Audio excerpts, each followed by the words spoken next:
నమస్తే. Welcome to ఆధ్య media. నేను బాలు. మనతో పాటుగా ఉన్నారు కాంగ్రెస్ సీనియర్ నేత తులసిరెడ్డి గారు. వారితో మాట్లాడదాం. సార్ నమస్తే. నమస్తే. సార్ అవినాష్ రెడ్డికి సంబంధించినటువంటి బెయిల్ సంబంధించి చాలా ఆలస్యంగా వెలుగులోకి వచ్చిన అంశం ఏంటంటే అవినాష్ రెడ్డిని ఏ8 గా చేరుస్తూ నిన్న వెలుగులోకి వచ్చిన అంశం. ఇప్పటిదాకా ఆయన అరెస్ట్ చేయలేదు, లేకపోతే బెయిల్ కోసం వెళ్తున్నారంటూ పెద్ద డ్రామా నడిచింది. సో ఈ తెలంగాణ మొత్తం సిబిఐ వెనక ఉండి నడిపించిందా, లేకపోతే ఇంత ఆలస్యంగా వెలుగులోకి రావడానికి, ఇంత గోప్యంగా ఉంచడానికి కారణం ఏంటంటారు? దీని వెనకాల ఎవరిదైనా పెద్ద తలకాయలు గానీ, లేకపోతే ఏదైనా ఒక వ్యవస్థ అండదండలు ఉన్నాయంటారా? సరే, ఇక్కడ మనము నాణ్యానికి బొమ్మ బరుస్తున్నట్టు రెండు కోణాల నుంచి కూడా మనము ఆర్గ్యూ చేయొచ్చు. ఓకే. సిబిఐ సిన్సియర్ గా ఎఫర్ట్స్ పెడుతుందని కూడా చెప్పొచ్చు. లేదు, సిబిఐ ఎఫర్ట్స్ అనుకున్నంత స్థాయిలో లేవని కూడా రెండు వైపులా ఆర్గ్యూ చేస్తానికి అవకాశం ఉంది. ఓకే. సరే, ఇక్కడ మెయిన్ గా విచారణ, అరెస్టు ఈ రెండిట్లో దర్యాప్తు సంస్థలు, ఇదేమి కోర్టు ట్రయల్ కాదు, దర్యాప్తు వరకే. దర్యాప్తు ఛార్జ్షీట్ పెట్టిన తర్వాత మళ్ళా కోర్టులో ఆడ జరుగుతున్న ట్రయల్ కోర్టులో వచ్చేసి ఆర్గ్యుమెంట్స్ అని జరుగుతాయి. ఇప్పుడు ఓన్లీ విచారణకు సంబంధించి రెండు విధాలు. ఒకటి, పిలిపించి విచారణ చేసి పంపించడమా, అరెస్ట్ చేసి విచారణ చేయడమా అనేది రెండే తేడా ఇక్కడ.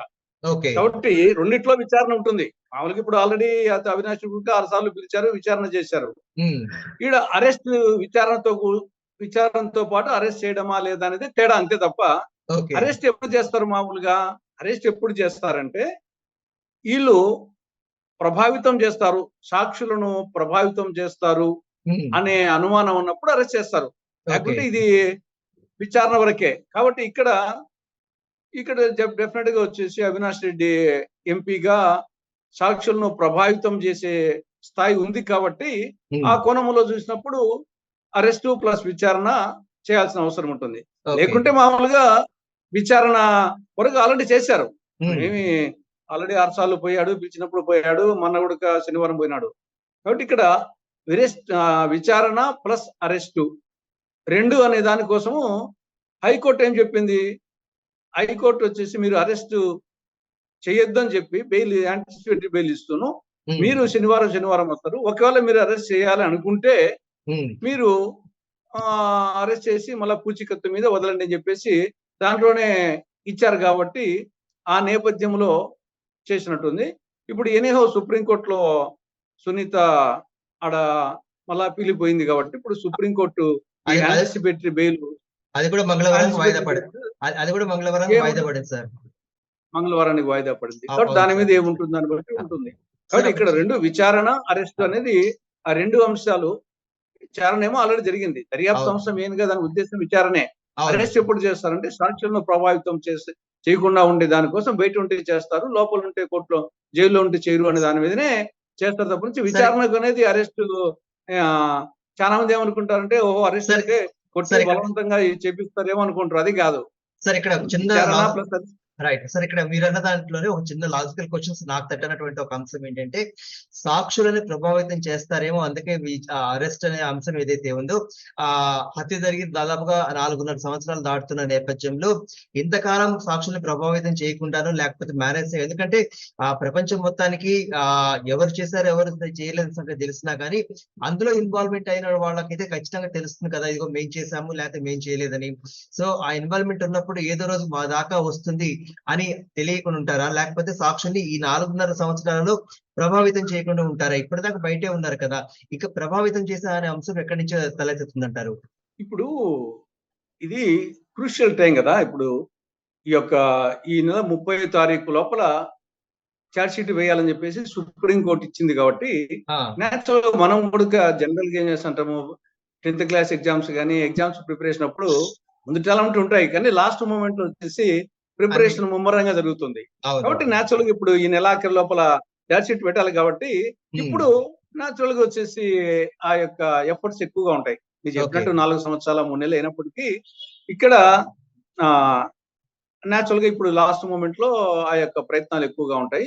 గతంలో కూడా సరే ఈ కేసులో దానికి ప్రత్యక్షంగా ఉందా లేదా అని చెప్పలేం, కానీ కొందరు వచ్చేసి ఒక 2 3 సాక్షులు వచ్చేసి చనిపోయినారు. అది మరి ఎవరు అది యాక్సిడెంట్ చనిపోయినారా, మామూలు అది చనిపోయినారా అ- తెలియదు అ- కానీ అదే అదే సాక్షులు వాళ్ళు మాత్రం సాక్షులు. ఉమ్, సాక్షులు అనే వాళ్ళు 2-3 చనిపోయినారు, ఉమ్, శ్రీనివాస్ రెడ్డి, గంగాధర్ రెడ్డిలు. కాబట్టి అవును. మనము వాళ్ళను ఇన్ఫ్లుయెన్స్ చేశారా లేకుంటే మామూలు చావని మనం చెప్పలేం కానీ ఉమ్, సాక్షులు మాత్రం చనిపోయినారు. కాబట్టి న్యాచురల్ గా వచ్చేసి సిబిఐ ఛార్జ్ పెట్టేటప్పుడు ఇంత సీరియస్ కేసు, ఆ పక్క ఉమ్, చనిపోయిన వ్యక్తి సామాన్యుడు కాదు, అవును. ఆ ఆరోపణలు వస్తున్న వ్యక్తులు సాధారణ వ్యక్తులు కాదు. ఉమ్, కాబట్టి వాళ్ళు అన్ని పైకేమో ప్రజా కోర్టులో తెలిసినప్పటికీ ఉమ్, కోర్టులో వచ్చేసి మనము ఎవిడెన్స్ అనేది సాక్ష్యం చూపించడం అనేది జడ్జి ముందర ఒకతను చంపినా గానీ, జడ్జి ముందర ఉమ్, ఒకతను వేరే వ్యక్తిని చంపినా గానీ దాని సాక్ష్యం లేకుంటే జడ్జి కొట్టేయాల్సి వస్తుంది. అవును. జడ్జి జడ్జి కళ్ళ ముందర చంపినా గానీ మనిషిని దానికి సాక్ష్యం లేకుంటే కన్నా కేసు తీస్తారు. కాబట్టి ఇక్కడ పాత్రధారులు ఎవరు, సూత్రధారులు ఎవరు, పర్యవేక్షకులు ఎవరు అని ఒకవేళ సిబిఐకి తెలిసినప్పటికీ, ప్రజాకోర్టులో ప్రజలకు తెలిసినప్పటికీ ఉమ్, దానికి కోర్టులో జడ్జెస్ ముందర కావాలంటే దానికి ఎస్టాబ్లిష్మెంట్ కు చాలా సర్కమ్స్టెన్షియల్ ఎవిడెన్స్ పాత్రధారులకు, సూత్రధారులకు, పర్యవేక్షకులకు, ఉమ్, ముందు కుట్ర పన్నోళ్లకు, చంపినోళ్లకు, తర్వాత ఈ ఫోన్లు, తర్వాత తుడిచింది ఎవరు, కట్లు ఉమ్, కట్టింది ఎవరు, ఒకదానికి ఒకటి లింక్ ఉంటాయి. కాబట్టి దానికి ఎస్టాబ్లిష్ చేయాలి. కాబట్టి అది అంతా తెలిసినట్టు ఉన్నప్పటికీ ఎస్టాబ్లిష్మెంట్ కాడ చిన్న చిన్న క్లూసే చాలా అవసరం అవుతాయి. కాబట్టి ఆ అవును. మూమెంట్ లో ఆ చిన్న తప్పించారనుకోండి, మొత్తం అందరికీ తెలిసినప్పటికీ ప్రజా కోర్టు వేరు, కోర్టు వేరు. అవును. కాబట్టి ఈ సిబిఐ వచ్చేసి అన్ని జాగ్రత్తలు తీసుకోవాల్సిన అవసరం ఉంది. కాబట్టి వాళ్ళు అన్ని ప్రయత్నాలు చేస్తా ఉంటారు. ఆ నేపథ్యంలో న్యాచురల్ గా వచ్చేసి అభియోగాలు, వాళ్ళు నేరస్తులు మనం ఇప్పుడే చెప్పలేము, కానీ అవును. అభియోగాలు ఎదుర్కొనే వాళ్ళు వాళ్ళ జాగ్రత్తలు వాళ్ళు తీసుకుంటారు. కాబట్టి రైట్. ఎవరెవరి ప్రయత్నాలు వాళ్ళు చేస్తున్నారు. రైట్. విచారణ అంశం తీసుకున్నట్లయితే సిబిఐ చెప్తున్నది ఏంటంటే భాస్కర్ రెడ్డి బెయిల్ కోసం వెళ్తున్నప్పుడు ఆయన విచారణలో అరెస్ట్ అయినప్పటికీ కూడాను మాకు ఇంతవరకు కూడా ఏకంగా సమాచారం ఇవ్వలేదు, సహకరించట్లేదు. కాబట్టి బెయిల్ ఇవ్వద్దు అంటూ సిబిఐ వాళ్ళు చెప్తున్నది. అంటే లోపల ఉన్న ఆయన సహకరించట్లేదు, బయట ఉన్న ఆయన కూడా సహకరించట్లేదు. ఇంకా అరెస్ట్ కి లేకపోతే అరెస్ట్ చేసి బెయిల్ పైన బయట ఉన్న వాళ్ళకి తేడా ఏముంటుంది సార్? అదే ఇక్కడ నేను చెప్తున్నా కదా, విచారణకు ఆల్రెడీ విచారణ చేశారు. ఉమ్, ఓన్లీ అరెస్ట్ అనేది ఓన్లీ వచ్చేసి సాక్షులను ప్రభావితం చేయకుండా ఉండే దానికోసమే ఉమ్, అరెస్ట్ ఉపయోగపడుతుంది తప్పనిచ్చేసి విచారణకు వచ్చేసి ఇప్పుడు కూడా విచారణ ఎవరి సాటర్డే విచారణ చేస్తూ మీరు ఎప్పుడు బుద్ధిముట్టు విచారణ చేయమని చెప్పారు. ఉమ్, కాబట్టి అరెస్ట్ అనేది ఓన్లీ మనకు బయట ఉండే వాళ్ళకి వచ్చేసి అరెస్ట్ చేసినారంట అనే ఓకే. ఒక ఇంప్రెషన్ బయట వస్తుంది. ఆడ అరెస్ట్ చేసి ఇంట్లో బదులు జైల్లో ఉంటారు, అంతే తేడా. కాబట్టి ఓకే. అదేమి విచారణకు వచ్చేసి ఇంట్లో ఉన్నా జైల్లో ఉన్నా పెద్ద తేడా రాదు.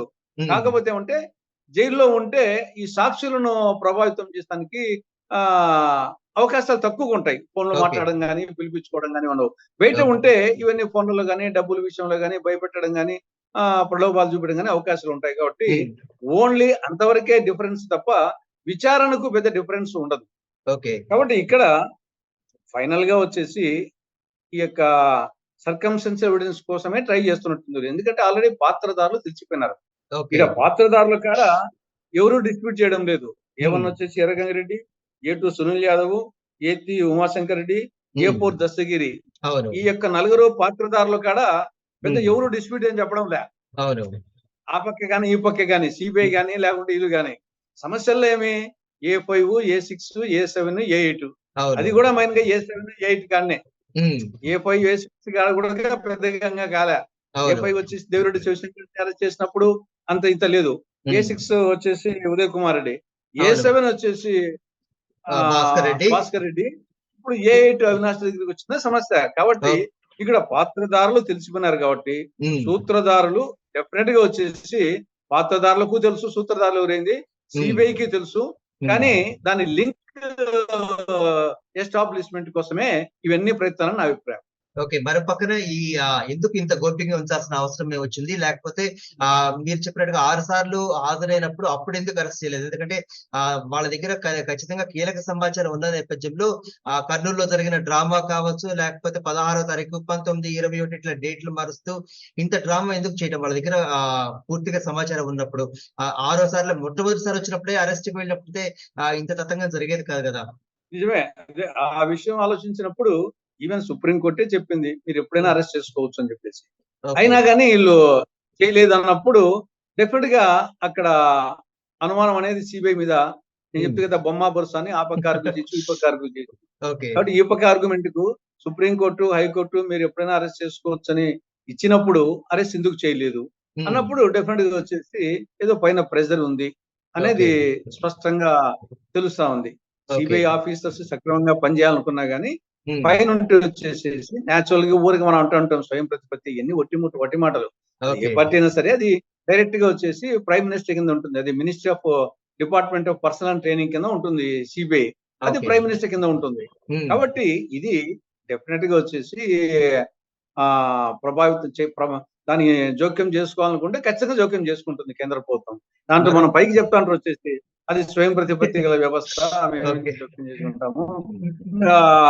అదానికి వచ్చేసి సిబిఐ అంటే కాంగ్రెస్ బ్యూరో ఆఫ్ ఇన్వెస్టిగేషన్, ఇది ఒక పదజాలం పదం పడికెత్తు పదం అయిపోయింది. కానీ జోక్యం చేసుకుంటే కనపడతా ఉంది. మీడియాలో మాట్లాడుకోవడానికి అదొక అంశం మాత్రమే.